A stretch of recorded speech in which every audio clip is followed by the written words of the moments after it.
بسم اللہ الرحمن الرحیم۔ زمین کب روتی ہے؟ جب عورتیں 3 گناہ شوق سے کرتی ہیں۔ یہ گناہ کبھی مت کرنا۔ بسم اللہ الرحمن الرحیم۔ اللہ تعالیٰ نے اس دنیا میں کم و بیش 18,000 مخلوقات کو پیدا فرمایا۔ ان 18,000 مخلوقات میں سے انسان کو اشرف المخلوقات بنایا۔ فرشتے بھی اللہ تعالیٰ کی مخلوق ہیں۔ فرشتوں کو اللہ تعالیٰ نے عقل تو دی ہے لیکن نفسانی خواہشات نہیں دی۔ جانور بھی اللہ تعالیٰ کی مخلوق ہیں۔ جانوروں کو اللہ تعالیٰ نے نفسانی خواہشات دی ہیں لیکن عقل نہیں دی۔ دنیا میں واحد ایک انسان ہے جس کو اللہ تعالیٰ نے نہ صرف نفسانی خواہشات دی ہیں بلکہ عقل سلیم بھی عطا کی ہے۔ عقل سلیم عطا کر کے اللہ تعالیٰ نے انسان کو 2 راستے دے دیے۔ ایک راستہ شیطان کا، دوسرا راستہ رحمان کا۔ کم و بیش 18,000 مخلوقات اللہ تعالیٰ کے حکم کی پابندی کرتے ہیں۔ یہاں تک کہ فرشتے تو اللہ تعالیٰ کے حکم کے بغیر پر بھی نہیں ہلا سکتے۔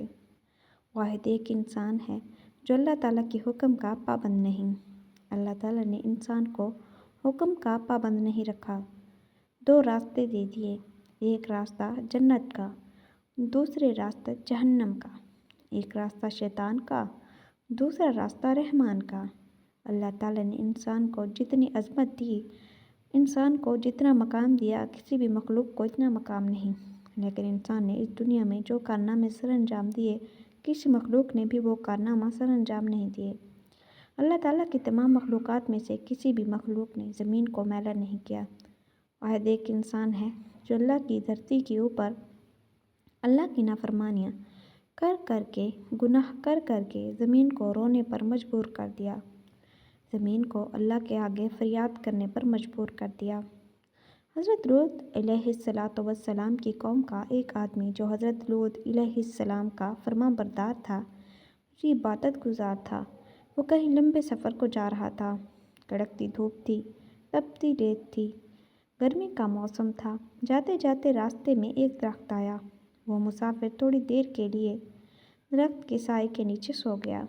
جیسے ہی سویا، خواب کی دنیا میں اس نے دیکھا کہ زمین زاروں قطار رو رہی ہے۔ زمین کو روتے ہوئے اس نے دیکھا۔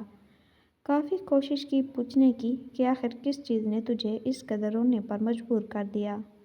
زمین نے کہا کہ تو اپنے رہبر سے جا کے پوچھ لینا، مطلب کہ اپنے نبی سے جا کے پوچھ لینا، حضرت لوط علیہ السلام سے جا کے پوچھ لینا کہ میں اتنی زار و قطار کیوں رو رہی ہوں۔ وہ شخص الٹے پاؤں حضرت لوط علیہ السلام کے پاس گیا۔ عرض گزار ہوا کہ میں نے خواب میں زمین کو روتے ہوئے دیکھا، زمین کو تڑپتے ہوئے دیکھا، زمین کو اللہ کے آگے فریاد کرتے ہوئے دیکھا۔ میں وجہ پوچھنا چاہتا ہوں کہ آخر زمین کیوں رو رہی تھی۔ یہ سنتے ہی حضرت لوط علیہ السلام کی آنکھیں چم چم برسنے لگیں۔ آپ علیہ السلام رو کر کہنے لگے کہ میری قوم کے گناہوں نے اللہ کی پاک زمین کو ناپاک کر دیا۔ میری قوم کے گناہوں نے اللہ کی زمین کو رونے پر مجبور کر دیا، اللہ کے آگے فریاد کرنے پر مجبور کر دیا۔ میری قوم کا ہر ایک انسان زنا کی دلدل میں پھنسا ہوا ہے۔ میری قوم کا ہر ایک دکھنے والا شخص زنا جیسے کبیرہ گناہ میں مبتلا ہے۔ جب ایک گناہ کے اوپر دوسرا گناہ، دوسرے گناہ کے اوپر تیسرا گناہ اس دھرتی کے اوپر ہوتا ہے تو زمین رو کر اللہ سے فریاد کرتی ہے اور کہتی ہے کہ اے میرے مالک، تیری مخلوق کو کیا ہو گیا؟ جو حضرت انسان بن کر اس دنیا میں آئی تھی اور کیڑوں سے بھی بدتر نکلی، انہوں نے نافرمانیاں کر کے تیری پاک زمین کو میلا کر دیا۔ حضرت شیخ عبدالقادر جیلانی رحمۃ اللہ علیہ فرماتے ہیں کہ لوگو، کیا تم جانتے ہو زمین کب روتی ہے؟ زمین تب روتی ہے جب تمہارے گھر کی عورتیں 3 گناہ کرتی ہیں۔ تمہارے گھر کی عورتوں کے 3 گناہ زمین کو رونے پر مجبور کر دیتے ہیں۔ پوچھا گیا، حضرت وہ 3 گناہ کون سے ہیں؟ فرمانے لگے، پہلا گناہ جو زمین کو رونے پر مجبور کر دیتا ہے وہ ہے زنا کرنا۔ جب ایک مرد ایک عورت دونوں مل کر بدکاری کرتے ہیں، زنا کرتے ہیں، زنا کرنے کے بعد جب عورت غسل کرتی ہے، پانی اس کے سر سے گزرتا ہوا جسم کے ایک بال کو چھوتا ہوا پیروں سے نیچے زمین پر جاتا ہے، تو اس وقت زمین رو کر کہتی ہے، چیخ کر کہتی ہے، میرے مالک، تیرے بندوں کو کیا ہو گیا؟ تو نے انہیں حضرت انسان بنا کر دنیا میں بھیجا تھا، یہ نادان تو کیڑوں سے بھی بدتر نکلے۔ فرمایا، گٹر میں پڑنے والے کیڑے میں اتنی بدبو نہیں ہوتی جتنی بدبو زمین کو اس زانی عورت اور زانی مرد کے اندر سے آتی ہے۔ جب زانی عورت زانی مرد غسل کر رہے ہوتے ہیں اس وقت ان کے جسم کا ایک ایک بال ان پر لعنت کر رہا ہوتا ہے، استغفر اللہ۔ ان کے ہاتھ ان پر لعنت کر رہے ہوتے ہیں، استغفر اللہ۔ ہاتھوں کی انگلیاں، ان کی زبان، ان کے جسم، ان کا ایک ایک بال ان پر لعنت کر رہا ہوتا ہے، استغفر اللہ۔ ایک روایت میں ہے کہ جب معراج میں رسول اللہ صلی اللہ علیہ وسلم کا ایسی قوم پر گزر ہوا جس کے سامنے ایک ہانڈی میں پکا ہوا گوشت اور ایک ہانڈی میں کچا اور سڑا ہوا گوشت رکھا ہے، یہ لوگ سڑا ہوا گوشت کھا رہے ہیں اور پکا ہوا گوشت نہیں کھاتے۔ آپ صلی اللہ علیہ وسلم نے دریافت کیا، یہ کون لوگ ہیں؟ جبریل امین نے کہا، یہ آپ صلی اللہ علیہ وسلم کی امت کا وہ شخص ہے جس کے پاس حلال اور طیب عورت موجود ہے مگر وہ ایک زانی عورت کے ساتھ زنا کرتا ہے۔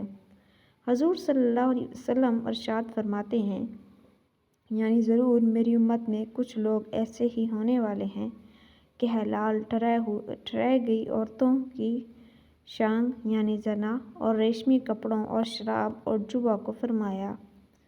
عورت کا دوسرا گناہ جو زمین کو رونے پر مجبور کر دیتا ہے وہ ہے شوہر کی غیر موجودگی میں شوہر کی اجازت کے بغیر جو عورت گھر سے قدم اٹھا کر باہر رکھتی ہے، وہ قدم جب باہر کی طرف نکلتا ہے اس وقت دھرتی رو کر کہتی ہے، زمین چیخ کر کہتی ہے، او نادان عورت، کاش کہ تو جان لیتی کہ شوہر کی فرمانبرداری کا مقام کیا ہوتا ہے، کاش کہ تو جان لیتی کہ شوہر کی اجازت کے بغیر شوہر کی غیر موجودگی میں گھر سے باہر نکلنے کی سزا کتنی ہے، تو گھر میں مر جاتی، مٹ جاتی، لیکن شوہر کی اجازت کے بغیر اپنا قدم دروازے سے باہر نہ رکھتی۔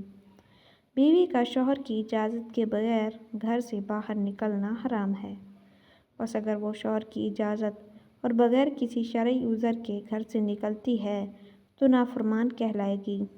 شوہر کی اجازت کے بغیر حتیٰ کہ اس کے منع کرنے کے باوجود تمام شرعی طور پر جائز کاموں کا انجام دینا حرام نہیں ہے، جیسے مقدس مقامات کی زیارت، گھر والوں سے ملاقات یا پھر حصول علم کے لیے شوہر کی اجازت کے بغیر گھر سے نکلنا، مگر اس صورت میں کہ جب یہ چیز شوہر کے شرعی حق میں رکاوٹ بن جائے۔ فرمایا، عورت کا تیسرا گناہ جو زمین کو رونے پر مجبور کرتا ہے وہ ہے پاؤں میں گھنگرو باندھ کے غیر محرم مردوں کے سامنے ناچنا، معاشرے میں بے حیائی پھیلانا، بے غیرتی پھیلانا، بے غیرتی کی طرف قدم اٹھانا، بے حیائی کی طرف قدم اٹھانا۔ گانا بجانا شریعت میں حرام ہے، قرآن کریم میں ہے، جس کا ترجمہ یہ ہے، اور بعض لوگ ایسے بھی ہیں جو ان باتوں کی خریدار بنتے ہیں جو اللہ سے غافل کرنے والی ہے، تاکہ اللہ کی یاد سے بے پناہ بے سمجھے گمراہ کرے اور اس کی ہنسی اڑائے، ایسے لوگوں کے لیے ذلت کا عذاب ہے۔ حضرت جابر رضی اللہ تعالیٰ عنہ سے روایت ہے کہ رسول اللہ صلی اللہ علیہ وسلم نے ارشاد فرمایا، ناچ گانا دل میں منافقت کو اس طرح پیدا کرتا ہے جیسے پانی کھیتی کو اگاتا ہے۔ فرمایا، یہ 3 ایسے بدترین گناہ ہیں جو دھرتی کو ناپاک کر کے رونے پر مجبور کر دیتے ہیں۔ اللہ پاک ہمیں بہتر عمل کرنے کی توفیق عطا فرمائے اور ہمیں نیکوکاروں میں شامل کریں، آمین۔ ناظرین، ویڈیو اچھی لگے تو ویڈیو کو لائک کریں، شیئر کریں، چینل کو سبسکرائب کریں اور کامنٹ باکس میں اللہ تعالیٰ کے 99 ناموں میں سے ایک نام ضرور ٹائپ کریں۔ اگلی ویڈیو تک کے لیے اجازت دیجیے، اللہ حافظ۔